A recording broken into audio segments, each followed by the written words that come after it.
Good evening, my dear students. This topic is about RF amplifier design. So in the previous video, we saw how to formulate S parameters. So as a continuation of the S parameters, let us see how to design a RF amplifier using the S parameters already studied. But we cannot directly design an amplifier. We need to know certain terms before that. So I'm going to first define a term. I'm going to calculate the total power through an RF network. The total power is defined as the incident power minus the reflected power. So we already know that a RF network is defined in terms of waves. So waves means there will definitely be an incident wave, and due to certain mismatch, a part of the wave will be reflected back. So which means my total power will not be the total incident power, but there will be definitely some power that is reflected back. So we are defining the total power as P incident minus P reflected. I hope you remember that the incident wave was denoted by the term A and the reflected wave was denoted by the term B. So I'm going to write the formula for total power as it is half of AN square minus half of BN square. AN denotes any port number, it might be 1, 2, 3. N denotes any port number that might be 1, 2, 3.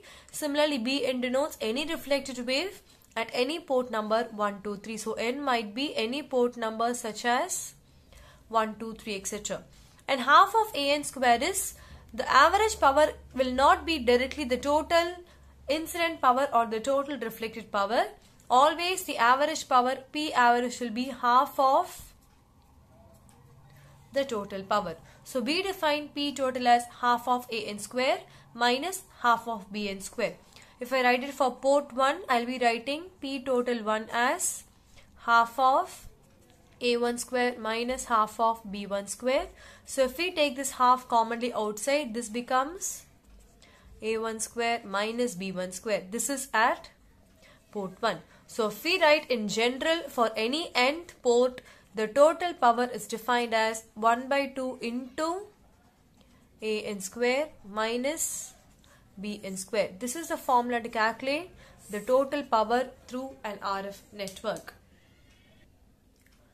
So we will start by drawing the block diagram of a RF amplifier network.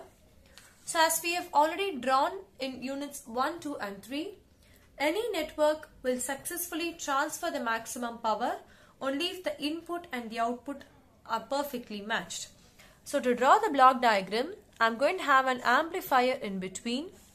This amplifier is defined in terms of its S parameters. So I just write the block as a matrix of S. So this block is my amplifier.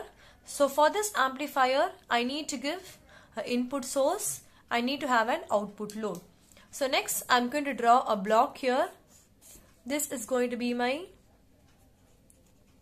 RF source.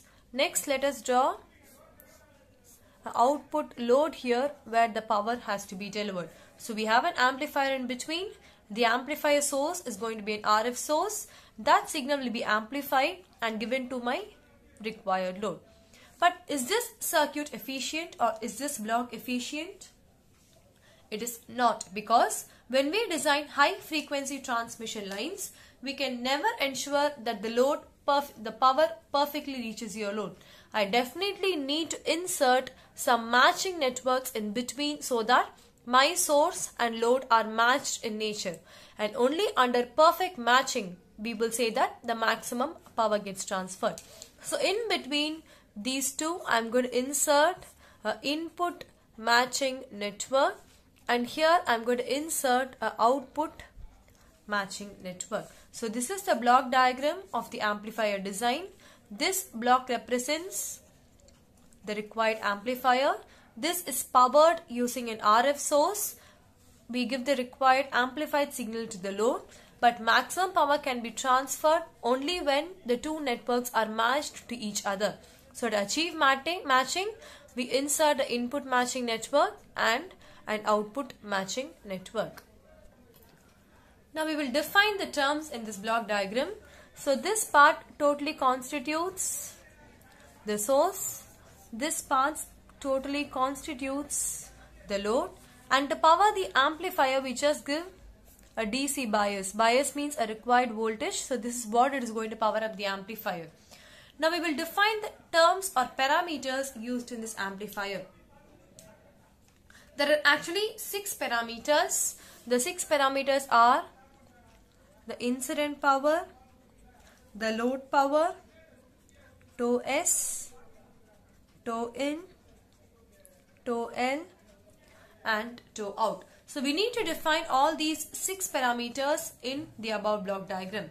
We will start with the first one. It is your incident power. So the power that comes from the RF source, this is called as the incident power, and the power that reaches the load here, this is called as your power, load power. So we have now defined the 2 parameters, P incident and PL. Now coming to these 4 parameters, we have studied the reflection coefficient in the previous units. It denotes the degree to which my wave is reflected back. That was denoted by some parameter K in your previous units. So like how we had K in the previous units, we have the reflection coefficients as tau in RF design. And also in some instances we will use the term tau to denote impedance Z that was used in your previous terms. So tau sometimes here it will be equivalent to your reflection coefficient, and at some points we will define tau with respect to your impedance Z. So let us take tau to be an equivalent of K here.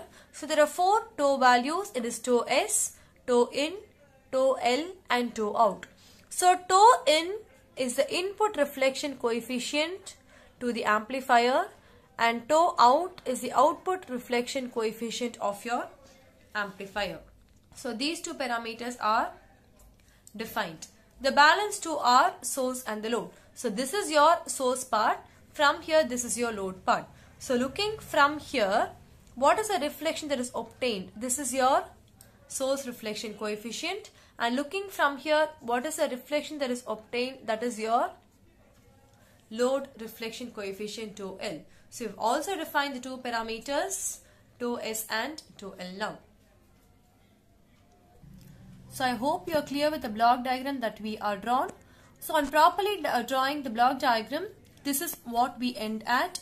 We have the amplifier, the input matching network, output matching network, the source, the load, and the 6 parameters: incident power, power delivered to the load, the input reflection coefficient, output reflection coefficient of the source side, and the reflection coefficient of your load side.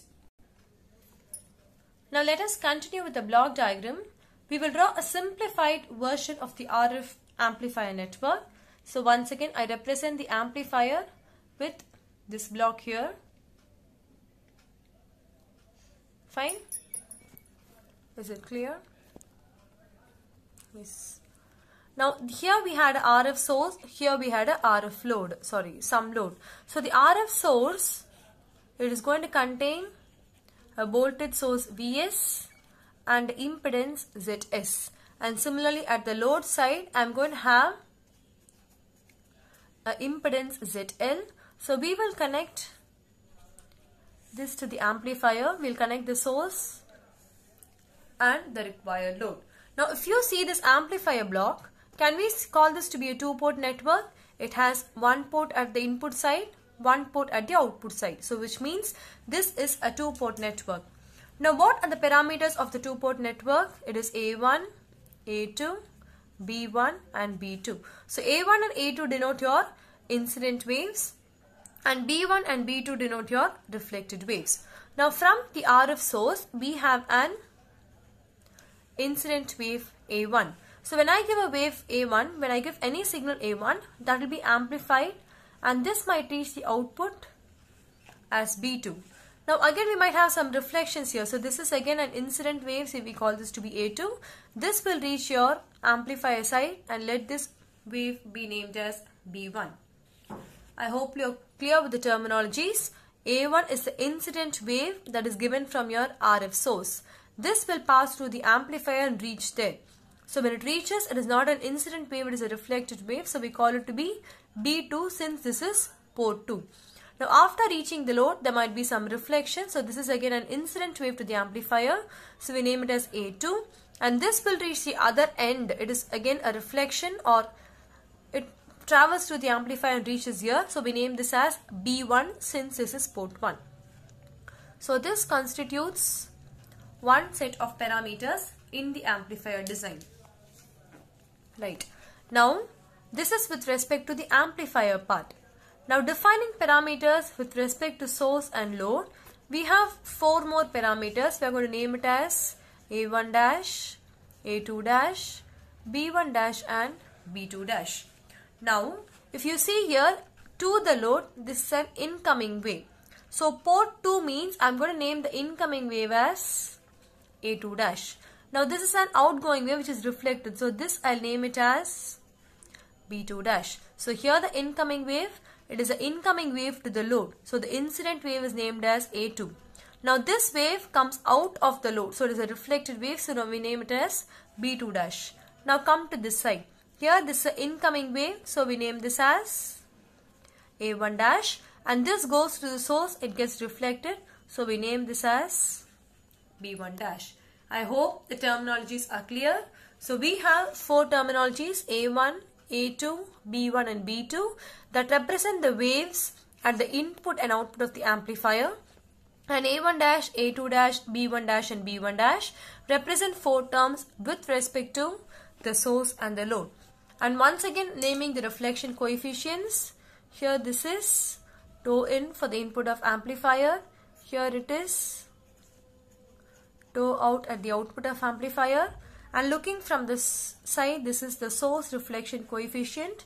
And looking from here, this is our load reflection coefficient. So this is a simplified block diagram for the RF amplifier design in terms of the waves A1, A2, B1 and B2.